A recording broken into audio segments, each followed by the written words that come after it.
Hello students, एक बार फिर से स्वागत है आपका मेरे चैनल पर।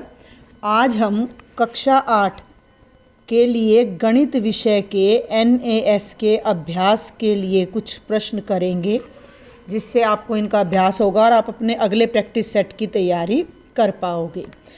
देखिए, हमें निर्देश दिया गया, प्रत्येक प्रश्न के नीचे दिए गए विकल्पों में से सही विकल्प चुनकर सही उत्तर की तालिका में लिखिए। पहला प्रश्न क्या है? निम्न में से कौन सा समय एक दिन के बराबर होगा? भाई सबसे पहले तो एक दिन का हिसाब लगाओ। एक दिन का क्या मतलब होता है? 24 घंटे।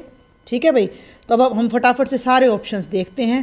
पहला है 12 गुणा 12 घंटे। भाई 12 गुणा 12 कितना हो गया? 144 घंटे।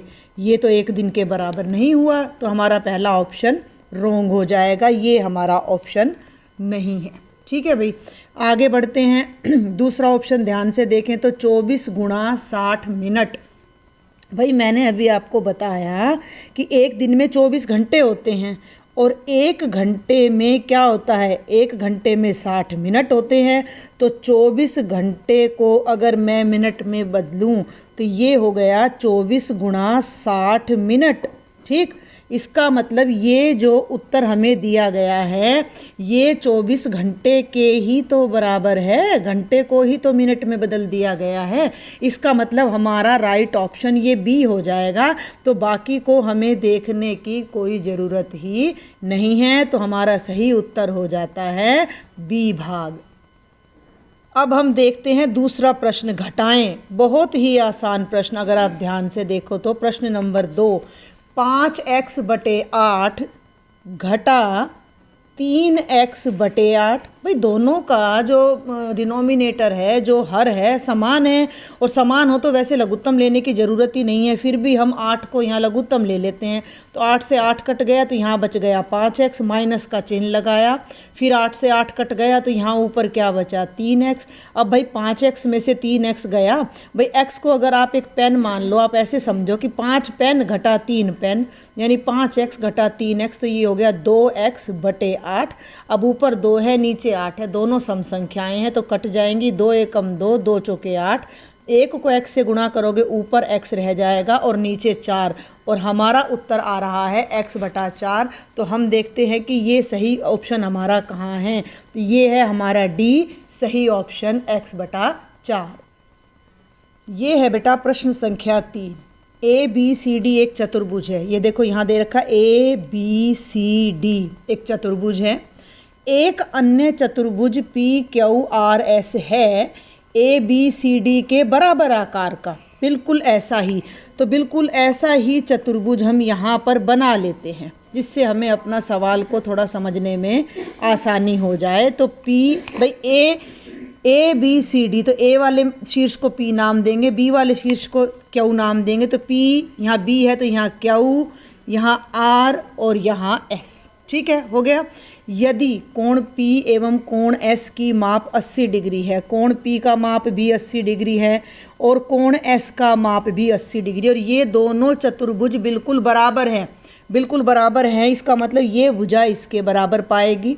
ये भुजा पहले ही हम जांच कर लेते कि क्या क्या हो सकता है। ये वाली भुजा इसके बराबर पाएगी बेटा, और ये वाली भुजा इसके बराबर। ये 80 डिग्री है तो ये भी 80 डिग्री ही मिलेगा, और ये 80 है तो ये भी 80 डिग्री ही मिलेगा। अब हमसे पूछा गया है कि निम्न में से कौन सा कथन सत्य है। पहला भाग है PQ बराबर है AB, PQ बराबर है AB। ये तो बिल्कुल बराबर है, देखो पहले ही मैंने निशान लगा रखा है, तो PQ तो AB के बराबर होगा, यानी ये कथन सत्य है। फिर भी हम बाकियों की भी जांच कर लेते हैं। कोण Q समकोण है, कोण Q। भाई हम कोण Q ज्ञात नहीं कर सकते, क्योंकि हमें अभी चतुर्भुज के केवल 2 ही कोण पता हैं, और तीसरा पता होता तो हम कोण Q को ज्ञात कर सकते थे। तो हम कुछ नहीं कह सकते कि कोण Q समकोण है या नहीं है। PQRS की सभी भुजाएं समान लंबाई की हैं, नहीं, क्योंकि देखो इस चतुर्भुज की सभी भुजाएं समान लंबाई की नहीं है, तो इसकी भी नहीं पाएंगी। और नंबर 4, PQRS का क्षेत्रफल ABCD के क्षेत्रफल से कम है, ऐसा नहीं हो सकता। हमें कहा गया है कि PQRS और ABCD दोनों बराबर हैं। जब भैया दोनों बराबर हैं तो दोनों का क्षेत्रफल भी बराबर होगा। तो ये 3 ऑप्शन गलत हैं और ये हमारा राइट ऑप्शन है। अब हम करते हैं प्रश्न संख्या 4। रीटा और रेणु एक ही कक्षा में पढ़ती हैं। इनके 3 विषयों की परीक्षा के अंक नीचे दिए गए हैं। ये रीटा के नंबर हैं भौतिक विज्ञान में 78, रसायन विज्ञान में 76, गणित में 74, और ये रेणु के हैं 72, 82, 74। इनके औसत प्राप्त अंकों के विषय में निम्न कथनों में से कौन सा कथन उचित है। पहले ही ना राशि को बड़े ध्यान से पढ़ा करो, स्टेटमेंट को। औसत प्राप्त अंक यानी कि हमने इनका पहले औसत निकालना है, तो क्यों ना हम पहले रीटा के अंकों का औसत निकाल लें। ध्यान से देखना भाई, अब औसत कैसे निकलता है। तो रीटा के अंकों का औसत, औसत का मतलब बेटा जी क्या बताया था, माध्य। और माध्य क्या होता है, आंकड़ों का योग बटे आंकड़ों की संख्या। तो ये रीटा के 3 विषय के अंक हैं, हम इन्हें जोड़ लेते हैं। 78 जमा 76 जमा 74 बटे 3। जोड़ो भाई, 6 और 4 10 और 8 18, 1 7 या 21 और 1 22 बटे 3, और 3 7 21 और 3 6 18। तो रीटा का जो औसत है वो 76 आ गया। ऐसे ही आप रेणु के अंकों का औसत निकाल लो। तो रेणु द्वारा प्राप्त सभी अंकों को हम जोड़ देते हैं और भाई 3 से फिर भाग कर देते हैं। तो 2 और 2 4 और 4 8, 7 और 7 14, 14 और 8 कितना हो जाएगा, 22 बटे 3। ये भी 76 आ गया भाई। दोनों के प्राप्तांकों का औसत बराबर आ गया। अब ये क्या कहता है, 4 ऑप्शन दे रहा है। रीटा के औसत प्राप्तांक रेणु से अधिक है, गलत है। रीटा के औसत प्राप्तांक रेणु से कम है, ये भी गलत है। रीटा और रेणु के औसत प्राप्तांक बराबर हैं, बिल्कुल। ये देखो दोनों के बराबर है, तो ये हमारा राइट ऑप्शन हो जाएगा। बाकी को पढ़ने की हमें कोई भी ज़रूरत नहीं है। प्रश्न संख्या 5। निम्न ग्राफ विभिन्न प्रकार के विद्यालयों जैसे बाल विद्यालय, बालिका विद्यालय, सह शिक्षा विद्यालय एवं सायंकालीन विद्यालयों के वितरण को दर्शाता है। ये एक सर्कल है, सर्कल का मतलब ये पाई चार्ट है। और पाई चार्ट में जो ऐसे 3 निशान लग रहे हैं, ये वाला ध्यान देना, ये तो बाल विद्यालय को दर्शा रहा है। जो ये काला चेक बन रहा है, ये बालिका विद्यालय को दर्शा रहा है। जो ये डार्क किया गया है, ये हिस्सा हमारा सह शिक्षा विद्यालय को दर्शा रहा है, और ये हमारा इस सायंकालीन विद्यालय को दर्शा रहा है। बाल मतलब जिसमें केवल लड़के लड़के पढ़े, बालिका जिसमें लड़कियां पढ़ें, सह शिक्षा विद्यालय जिसमें लड़के लड़की दोनों पढ़े, और सायंकालीन विद्यालय जो शाम के समय लगते हों। अब 4 बातें कही गई हैं, कौन सा कथन सत्य है ये हमें देखकर बताना है। सह शिक्षा विद्यालयों की संख्या बाल विद्यालयों से अधिक है। देखिए जरा ध्यान से, सह शिक्षा ये वाला है और बाल विद्यालय ये है। आप खुद देख सकते हो कि बाल विद्यालय ने कितना ज़्यादा एरिया यहाँ पर घेरा हुआ है। हम कोणों की बात ही नहीं करते, हम यहाँ कोणों की बात ही नहीं करते, हम डायरेक्ट देखते हैं कि ये एरिया ज़्यादा है। ये बड़ा कोण है, देखो 90 से भी ज़्यादा, ये इतनी जगह 120 डिग्री से भी ऊपर का कोण ये है, जबकि ये छोटा है। तो ये बात गलत है, ठीक है। बारी बारी से आगे चलते हैं। बाल विद्यालयों की संख्या कुल विद्यालयों की संख्या के आधे से अधिक है। अब भाई देखो ना, ये कुल विद्यालय को सर्कल में दिखाया है, ये सर्कल का आधा हो गया आधा। अब आधे से अधिक का मतलब तो सारा तो ये आना था और इससे भी कुछ ज़्यादा आना था, जबकि ये जो हमें बाल विद्यालय दिया गया है ये आधा यहाँ बनता है। बेटा बहुत ध्यान से समझना, ये आधा हो गया तो ये तो आधे से कम है। पूरा ये है, इस पूरे का आधा ये है, और बाल विद्यालय तो ये है, तो ये तो आधे से भी कम है। तो ये कथन भी पूर्णतया गलत है। तीसरा कथन क्या है, सायंकालीन विद्यालय कुल विद्यालयों के 1/3 से अधिक है। सायंकालीन तो बहुत ही कम है, ये देखें केवल इतने से हैं सायंकालीन। अब इसका 1/3 करें, देखो ध्यान से समझना भाई। ये मैं इधर ही बनाती हूँ, आपको दिखाई देगा। ये सर्कल है, सर्कल का आंतरिक कोण कितना होता है, 360। 360 के अगर हम 3 हिस्से करें तो कितना बनता है, 120 डिग्री। तो ये 120 तो यहाँ बन जाएगा, ठीक है भाई। 90 यहाँ बनता है ना, घड़ी की सुई ये 12 पे और ये 3 पे, ये 90, और यहाँ 4 और ये 5 पर हमारा 120 डिग्री का कोण बन जाता है।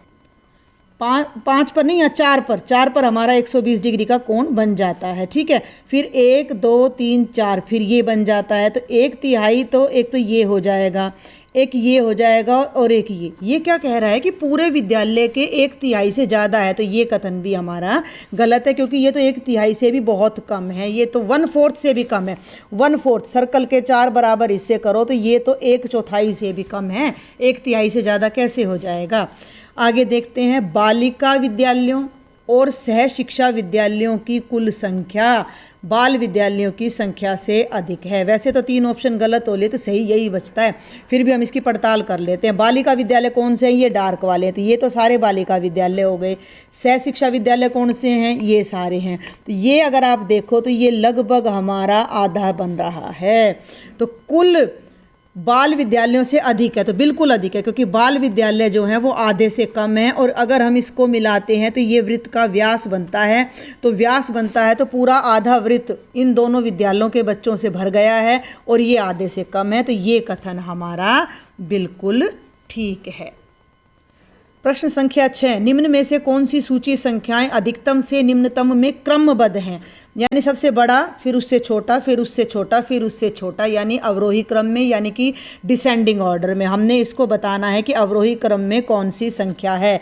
तो पहले तो इसको पढ़ो, 0.3 है और ये 0.4 है, तो 0.3 छोटा होता है, 0.4 बड़ा होता है, तो ये तो बढ़ते क्रम में आ गया, तो ये तो है नहीं। इन क्वेश्चन को करने का ये सबसे अच्छा तरीका होता है। आगे बढ़ो, 0.4 देखो, एक बार मोटा मोटा देखते, 0.4 ठीक है, 4 3 ये भी बढ़ गया, 4 4 4 ये भी बढ़ गया, लेकिन 0.4 के बाद ये 0.3 आ गया, 0.4 के बाद 0.3 आ गया, तो ये घट गया, बढ़ते बढ़ते घट गया, तो ना ये बढ़ रहा ना ये घट रहा, आरोही अवरोही कुछ नहीं है, तो ये भी ऑप्शन नहीं है। यहाँ भी देखो 0.4 के बाद 0.3 आ गया, बढ़ा फिर घटा फिर बढ़ा, ठीक है, तो ये भी हमारा अवरोही क्रम नहीं है। अब इसे ध्यान से देखते हैं, 0.444, फिर 0.43, एक और कम हो गया, फिर 0.4। हम क्या करते हैं, तुलना करने के लिए पहले प्रथम स्थान मिलाते हैं, तो इनका ये प्रथम स्थान समान है, फिर द्वितीय स्थान मिलाते हैं, तो ये द्वितीय स्थान पे यहाँ 4 है, यहाँ 3 है, और यहाँ द्वितीय स्थान है ही नहीं, यानी 0 है, तो ये घटता जा रहा है बेटा जी, और प्रथम स्थान ये फिर और भी कम होता जा रहा है, तो ये वाला जो क्रम है ये हमारा अवरोही क्रम है, और यही हमारा सही उत्तर आएगा। आपने देखो ना, यहाँ ये तो 0.3 से सीधा 0.4 पे आ गया, बढ़ गया, तो अवरोही नहीं है। ये 4 से 3 पे आया, अवरोही लगा, लेकिन 3 के बाद फिर 4 पे आ गया, तो ये घटा फिर बढ़ा, तो ये भी नहीं है। और यहाँ देखो कि बढ़ते बढ़ते बढ़ रहा है, बढ़ा हुआ देखना ही नहीं था हमने तो अवरोही देखना था, तो ये भी कैंसिल हो गया, तो ये हमारा सही उत्तर आ जाएगा, ऑप्शन नंबर डी। अगला है प्रश्न संख्या 7, 5/7 जमा ब्रैकेट में 5/14 गुणा 6/21। तो ये हम सबको पता है कि सबसे पहले हमें ब्रैकेट को ही हल करना होता है, तो ब्रैकेट में जितना हल होता है पहले हम करते हैं, क्योंकि ये गुणा है तो कॉमन फैक्टर कटेंगे, 3 दूनी 6, 3 7 21, 2 एकम 2, भाई 2 7 14 कट गया, ये रकम रह गई 5/7 जमा 5 एकम 5, और नीचे आ गया 7 7 49। इन दोनों का यहाँ पर लघुत्तम 7 और 49 का लघुत्तम आ गया 49, 7 7 49, 7 5 35 जमा 49 से 49 कट गया, और 5, और 35 और 5 कितना होता है भाई, 40/49। ये हमारा उत्तर आ गया, जो कि हमारा डी ऑप्शन है। आगे बढ़ते हैं, प्रश्न संख्या 8, एक 30 सेंटीमीटर पतले तार द्वारा एक आयत बनाया गया है। तार द्वारा आयत बनाने का मतलब क्या है कि अगर ये आपके पास कोई तार है तो इसको मोड़ा गया ऐसे करके, ठीक है, और इस तार को मोड़कर एक आयत बनाई गई है, तो ये तो पूरा 30 सेंटीमीटर का तार है। जब हम इसको मोड़ेंगे तो ऐसे आयत बनेगी, तो ये आयत की जो बाहर की बाउंड्री है, जिसे हम गणित में परिमाप कहते हैं, ये पूरा कितना हो गया, 30 हो गया। आयत की चौड़ाई 6 सेंटीमीटर है, चौड़ाई ये है भाई 6 सेंटीमीटर। जब आयत की ये चौड़ाई 6 है तो ये भी 6 है, तो आयत की लंबाई क्या होगी, बड़ा ही सरल प्रश्न है, इसको हमने मोड़ा है, ठीक है ना, तो लंबाई को अगर मैं x मान लूँ और तो ये भी x हो जाएगी। अब इसी तार को मोड़ कर ही तो ये 30 आया है, तो इसको क्या करें, अगर हम ध्यान से देखें, परिमाप क्या होता है, परिमाप का अगर फॉर्मूला की बात करूं तो होता है 2 ब्रैकेट लंबाई जमा चौड़ाई, वरना आप किसी भी आकृति की बाह्य भुजाओं का अगर योग करते हो तो हमें परिमाप मिल जाता है। और परिमाप यानी इस तार की लंबाई। भाई तार को मोड़कर आयत बनाई गई है तो तार जितना लंबा है उतनी ही आयत की चारों तरफ की लंबाई है। आप ये मान लो कि ये आपका खेत है और आपने इस खेत के चुगरदे यहाँ पर चारों तरफ आपने भैया तार लगाना है, तो वो तार की लंबाई 30 है। तो वो कैसे निकलेगी? ये जमा ये जमा ये जमा ये। ठीक है, तो x जमा 2 बार तो x को जोड़ दो, जमा 6 जमा 6, और इन सब का जोड़ किसके बराबर आ रहा है? 30 के बराबर। x जमा x कितना हो गया? 2x, जमा 6 और 6 कितना हो गया? 12, बराबर है 30। इसे हम हल करते हैं। मैं इसको 1 मिनट अलग पेज पर आपको हल करके दिखाती हूँ। ये देखो भाई, x जमा 6 बराबर है 30, 2x जमा 12 बराबर है 30। 12 को राइट साइड में ले जाओ तो 30 घटा 12, बेटा 30 में से 12 गए तो कितना बचता है? 18। अब हमने तो लंबाई निकालनी है, लंबाई को मैंने x माना है तो हमने x का मान ज्ञात करना है। तो x का मान ज्ञात करने के लिए हम 2 को नीचे ले जाएंगे क्योंकि यहाँ गुणा में है 2, तो x हो जाएगा 18/2, 2 नीम 18, तो x आ जाएगा 9। और x हमने किसको माना था? आयत की लंबाई को। तो आयत की लंबाई कितनी आ जाएगी? 9 सेंटीमीटर, जो कि हमारा ऑप्शन नंबर बी आ जाता है। ठीक है भाई, ये हो गए हमारे 8 क्वेश्चन। आगे देखते हैं हम क्वेश्चन नंबर 9।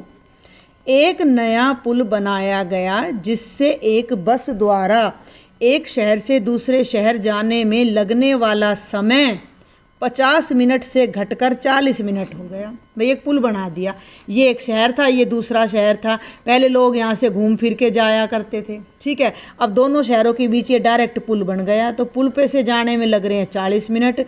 घूम घाम के जब लोग जाते थे तो उनको लगते थे 50 मिनट। दोनों शहरों के बीच की यात्रा के समय में कितनी प्रतिशत कमी आई? जब भी प्रतिशत का ऐसा कोई सवाल आए, भाई समय लगा था 50 मिनट, अब लगने लगा 40 मिनट, कितने मिनट कम हो गए? घटाने पर 10 मिनट कम हो गए, ठीक है। अब प्रतिशत कैसे निकालें? 50 पर कितने की कमी आई? 10 की, तो 1 पर कितने की कमी आई? ठीक है, तो जो कमी आई बटे कुल गुणा 100 प्रतिशत। इस पर बताती हूँ भाई मैं, थोड़ा साफ कागज़ पर, अच्छे से आपको समझ आएगा कि कमी प्रतिशत। आप अपने अंकों का प्रतिशत कैसे निकालो? अगर आपके पेपर में अंक आए हैं तो हम जितने अंक आते हैं वो ऊपर लिखते हैं, कुल अंक नीचे बटे 100। तो हम यहाँ लिखेंगे कमी बटे पहले जो समय लगता था वो गुणा 100। कमी आई 10 मिनट की, पहले समय लगता था 50 मिनट, गुणा 100। 0 से 0 कट गई, 5 दूनी 10, ना जाने की 0, और 20% की कमी आती है। तो हमारा सही उत्तर भाई 20% होगा, जो कि यहाँ इन्होंने बाई मिस्टेक ऑप्शन ए में भी 10 दे रखा है और ऑप्शन बी में भी। तो मैं आपको यहाँ सलाह दूंगी कि आप किसी एक ऑप्शन में 20% लगा दें, कई बार प्रिंटिंग में गलती हो जाती है। हमारा अगला प्रश्न है बेटा, प्रश्न संख्या 10। एक वर्ग पट्ट का क्षेत्रफल 7056 वर्ग सेंटीमीटर है। इसकी प्रत्येक भुजा की लंबाई क्या होगी? भाई ये हमने वर्ग पट्ट बना लिया, यानी कि एक स्क्वायर बना लिया, एक वर्ग बना लिया। तो वर्ग की खासियत क्या होती है कि इसकी चारों भुजाएं समान होती हैं। अगर मैं चारों भुजाओं को x ले लूं तो जो इसका क्षेत्रफल है 7056, वर्ग का जो क्षेत्रफल होता है वो हम कैसे निकालते हैं, वो अब हम यहाँ देखते हैं कि वर्ग का क्षेत्रफल होता है बेटा भुजा गुणा भुजा, और वो हमें कितना दे रखा है? 7056, ठीक है। इसका मतलब भुजा का वर्ग, क्योंकि समान संख्या है भाई, x लिखती तो भी x का वर्ग आता, तो भुजा की घात 2 हो गया 7056।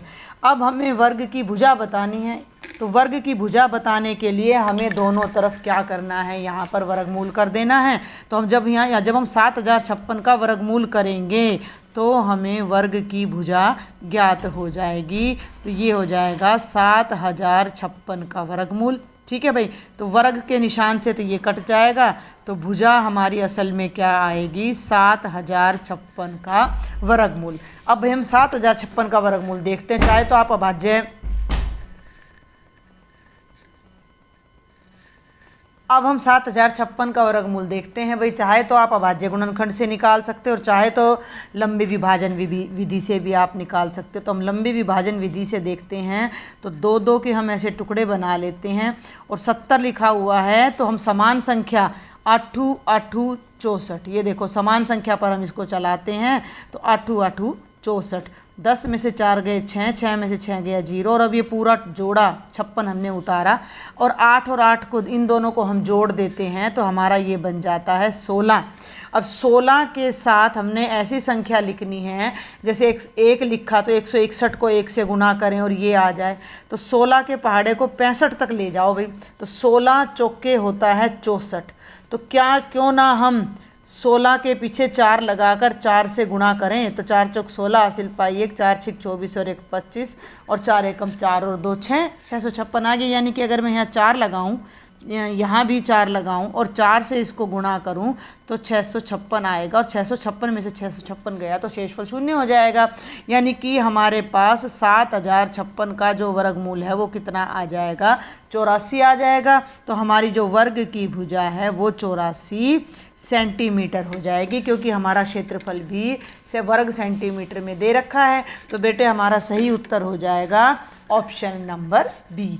इन सभी प्रश्नों का हमने तरीका समझना है कि अगर हमें वर्ग का क्षेत्रफल दे रखा है तो भुजा निकालने के लिए हमें क्षेत्रफल का वर्गमूल करना पड़ेगा, ठीक है। तो उससे फिर हमें कैसा भी सवाल दे रखा हम उसका वर्गमूल निकाल कर आसानी से इसको कर सकते हैं। ये वर्गमूल आप अभाज्य गुणनखंड से भी निकाल सकते हो। आप 7056 के अभाज्य गुणनखंड कर देना, बहुत लंबा जाएगा ये थोड़ा, और सभी गुणनखंडों के 2-2 के टुकड़ों को 1 कर देना तो भी आपका वर्गमूल आ जाएगा। अब अभी प्रश्न संख्या 11 देखो, कितना आसान प्रश्न है। नीचे दिए गए चित्र में छोटे ब्लॉकों को जोड़कर बड़े ब्लॉक बनाए गए हैं। देखो ये छोटे छोटे ऐसे जोड़ के, और बड़े बड़े इतने बड़े बड़े एक ब्लॉक है, एक ये दे रखा है, एक ये दे रखा है, एक ये दे रखा है। यदि सभी ब्लॉक एक माप के हैं, सभी कौन से, ये छोटे वाले, ये छोटे वाले ब्लॉक हर एक में बराबर माप के हैं। मान लो एक की भुजा को मैं, मान लो कल्पना कर रही हूँ, मैं कल्पना कर रही हूँ, मैं फिर बता रही हूँ कि मैं यहाँ सिर्फ कल्पना कर रही हूँ कि मान लो एक की भुजा 2 सेंटीमीटर है, तो ये भी 2 ही सेंटीमीटर है, ये वाला भी 2 ही सेंटीमीटर भुजा का है, और ये भी 2 सेंटीमीटर भुजा का ही है। तो सभी ब्लॉक्स की माप बराबर है, तब किस बड़े ब्लॉक का आयतन अन्य से भिन्न होगा। सबसे पहली शर्त होती है, हमें प्रश्न को बड़े ध्यान से पढ़ना है कि किस ब्लॉक का आयतन अन्य से भिन्न होगा। यानी कि 3 ब्लॉक ऐसे हैं जिनका आयतन एक सा है और बाकी ब्लॉक के आयतन अलग अलग हैं। कुछ मत करो, ना आपको आयतन का फार्मूला याद करना, ना घन का ना घनाभ का, कुछ नहीं करना। आप ये देखो कि इसमें कितने ब्लॉक लग रहे हैं, इसमें कितने, इसमें कितने और इसमें कितने। जिसमें जितने ज़्यादा ब्लॉक है उसका आयतन उतना ही ज़्यादा है।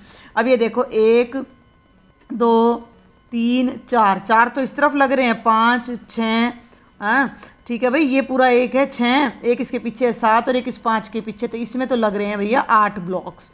कितने ब्लॉक लग रहे हैं बेटा, 8 ब्लॉक। इसमें आ जाओ, दूर से दिख रहा है 1 2 3, देखो ना 1 2 3 4 5 6 7 8 9 और 10 11 12, इसमें बने हुए हैं 12 ब्लॉक। तो 12 ब्लॉक जितने जगह ये घेरेगा, इसमें भी साफ साफ दिखाई दे रहा है 1 2 3 4 5 6 7 8 9 10 11 12, भैया 12 ब्लॉक इसमें बने हुए हैं। इसमें केवल 8 ब्लॉक है। इसको और देखते हैं, देखो ना 1 2 3 4 5 6 इस तरफ है, और ऑब्वियसली 1 2, ठीक है 1 2 3, एक इसके नीचे पाएगा 4 5 और एक इसके नीचे पाएगा 6, तो 12 ब्लॉक इसमें है। इन तीनों में 12-12 ब्लॉक है, यानी इन तीनों में समान जगह घेर रखी, समान आयतन है। तो पहला ब्लॉक ऐसा है, ए ब्लॉक ऐसा है जिसका आयतन अन्यों से भिन्न है। तो हमारे प्रश्न का उत्तर भी ये ए ब्लॉक हो जाएगा। सिंपल सा सवाल था भाई। अब हम आगे बढ़ते हैं।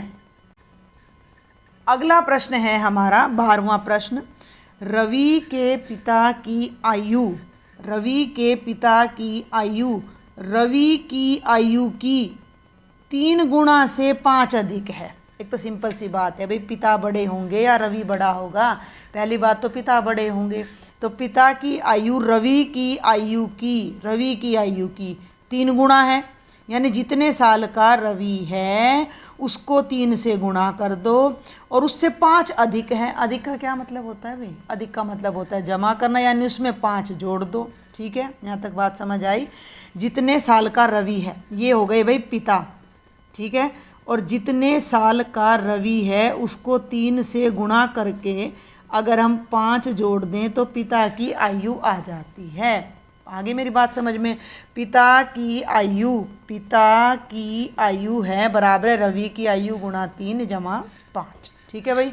यदि रवि के पिता की आयु x वर्ष है, इन्होंने कहा कि रवि के पिता की जो आयु है ये x है, तब रवि की आयु को कैसे प्रदर्शित किया जा सकता है। प्रश्न देखो कैसे घुमा रखा है, ये आपकी नॉलेज के लिए है सिर्फ। तो हम पहले जब भी इस तरह का कोई सवाल मिले तो स्टेटमेंट को एक बार पढ़ो, नहीं समझ आए बेटा 2 बार पढ़ो, नहीं समझ आए 3 बार पढ़ो। रवि के पिता की आयु कोमा रवि की आयु की 3 गुणा से 5 अधिक है। ठीक है, वो बात मैंने यहाँ लिख दी कि पिता रवि के तिगुणे से 5 ज़्यादा हैं। यदि रवि के पिता की आयु x है तो ये x हो गई। अब रवि तो नहीं पता कितने साल का है, तो हम मान लेते हैं भाई, माना रवि की आयु y है, माना रवि की आयु y है। और बेटा ना मानो तो इसको रवि भी लिख सकते हो, तो इसकी जगह मैंने लिख दिया y गुणा 3 जमा 5। ये दोनों तो इकट्ठे हैं, तो इस 5 को अब हमें ये बताना है कि रवि की आयु कैसे लिख सकते हैं। यानी रवि को एक तरफ रखना है, बाकी सारी संख्याओं को दूसरी तरफ ले जाना है। तो ये 5 यहाँ जमा में है, यहाँ से उठाकर मैं इसको यहाँ लाऊंगी तो ये जमा से घटा बन जाएगा, x घटा 5 और 3 और y की गुणा हो जाएगी 3y। अब रवि की आयु को मैंने y माना है, तो y का मान ज्ञात करना है, तो y के साथ जो 3 है वो इसके नीचे आ जाएगा। तो x घटा 5 बटे 3 बराबर है y। ये हमारा आ जाएगा कि ये हमने रवि की आयु को दिखाना है।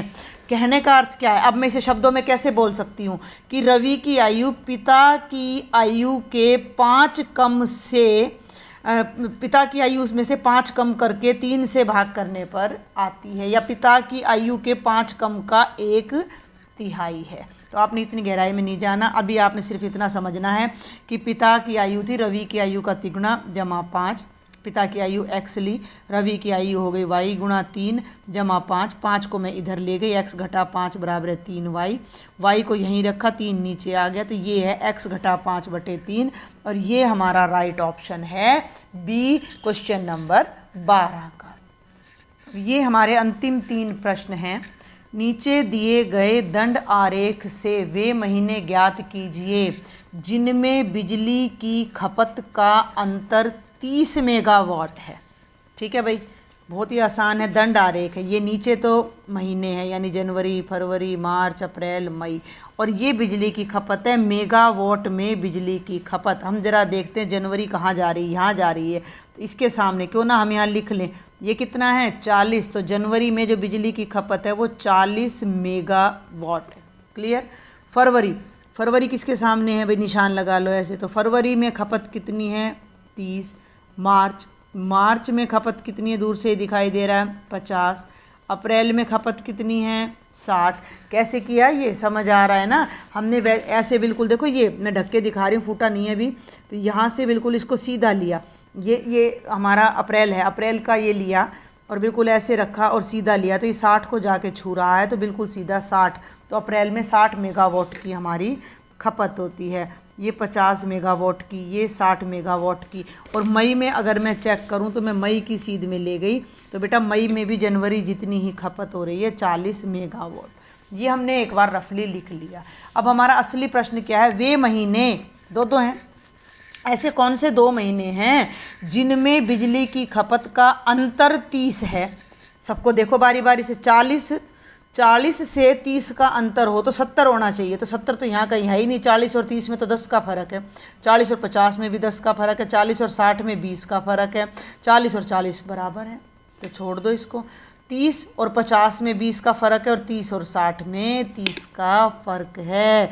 ध्यान दो, ये 30 मेगावाट है, ये 60 मेगावाट है, और 30 और 60 में कितने का अंतर होता है, कितने का अंतर होता है 30 मेगावाट का। तो हमारा उत्तर कौन कौन से महीने हो गए, एक फरवरी हो गया और एक अप्रैल, तो फरवरी और अप्रैल ये हमारा राइट आंसर आ जाएगा। कितना आसान प्रश्न है ये वाला प्रश्न अब थोड़ा सा दिमाग का है, आपने ज़रा ध्यान से देखना है।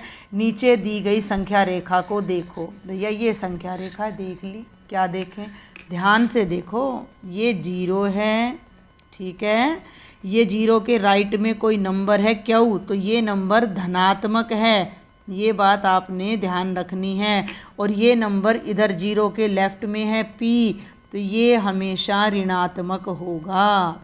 ठीक है, बात समझ आ रही है आपका। अब एक चीज़ और ऑब्जर्व करो कि ये जो दूरी है ये कम है और ये जो दूरी है ये थोड़ी ज़्यादा है। तो हम थोड़ी देर के लिए मान लेते हैं कि ये नंबर 3 है और ये नंबर -2 है। मैं पहले ही बता चुकी हूँ कि हमारे राइट साइड में दाईं तरफ हमेशा धनात्मक या पॉजिटिव नंबर्स होते हैं, लेफ्ट साइड में हमेशा नेगेटिव नंबर्स होते हैं। निम्न में से किसका परिणाम अधिकतम है? क्यू जमा पी, क्यू घटा पी, क्यू गुणा पी और क्यू बटे पी। पहली बात तो ये देखो कि एक धनात्मक है और एक ऋणात्मक है। क्यों ना हम सबको यहाँ बारी बारी से हल कर दें जल्दी से। क्यू जमा पी माना है मैंने ये, तो बेटा क्यू 3 है, जमा पी का मतलब घटा 2, ये हो गया 3 घटा 2 भैया, और 3 में से 2 गया 1। अब हम लेते हैं क्यू घटा पी। क्यू की जगह मैंने रखा 3, घटा की जगह रखा घटा, फिर घटा का 2, दोनों घटा मिलकर जमा हो जाती हैं, तो 3 जमा 2 5। ऑब्वियसली ये ज़्यादा आएगा, आप देखना, क्योंकि ऋणात्मक को घटाओगे ना, पी ऋणात्मक है, ऋणात्मक को भी घटा दिया तो धनात्मक बन गया। तीसरा भाग देखो, ये ए था, ये बी पार्ट था। अब मैं सी को हल करती हूँ। क्यू गुणा पी, तो क्यू जमा का है, पी घटा का है, तो ये हमेशा घटा का आएगा। 3 ब्रैकेट घटा 2 यानी घटा का 6। और डी भाग देखो भाई अपना क्या है, क्यू बटे पी यानी 3 बटे घटा 2, ये -1.5 आएगा। अब इन चारों में सबसे बड़ा क्या है? 5 है, जो कि किससे आ रहा है? क्यू माइनस पी से आ रहा है। तो ये हमारा सही उत्तर आ जाएगा पार्ट बी। और ये हमारे आज के अभ्यास का अंतिम प्रश्न है। 5 की घात 200 किसके समान है? 5 की घात 100 जमा 5 की घात 100, 2 की 100 जमा 3 की 100, 5 की 100 गुणा 5 की 100 और 5 की 100 गुणा 5 की 2। एक बहुत आसान सा नियम आप ध्यान करें, अगर x की घात m गुणा x की घात n हो, घात और घातांक का जो आपका चैप्टर है उसमें है ये, तो समान आधार की राशियां जब गुणा होती हैं तो गुणा करते समय उनकी शक्तियां जुड़ जाती हैं। तो जब आप इसको ध्यान से देखो, ये तो जमा में है तो इसको तो हम अलग अलग आपस में मिला ही नहीं सकते, ना इनको मिला सकते, बच गई ये 2 ऑप्शन। तो यहाँ 5 की घात 100, 5 की घात 100 समान आधार है, तो ये हो जाएगा 5 की घात 100 जमा 100 यानी कि 5 की घात 200। ये नहीं बनेगा, ये तो 5 की घात 100 जमा 2 यानी 5 की घात 102 बन जाएगा। तो ये नहीं है, हमारा राइट उत्तर है आंसर नंबर सी। तो ये बेटा आपको अभ्यास के लिए 15 प्रश्न कराए हैं, जिनकी सहायता से आप अपना 29 अक्टूबर को होने वाले NAS की तैयारी अच्छे से कर सकते हो। आपको कोई भी डाउट है तो आप मुझे कमेंट बॉक्स में लिखकर ज़रूर बताएं। आपको मेरे लेक्चर अच्छे लगते हैं, समझ आ रहे हैं, तो मेरे चैनल को ज़रूर सब्सक्राइब करें और अपने सभी मित्रों के साथ शेयर करें। Thank you students.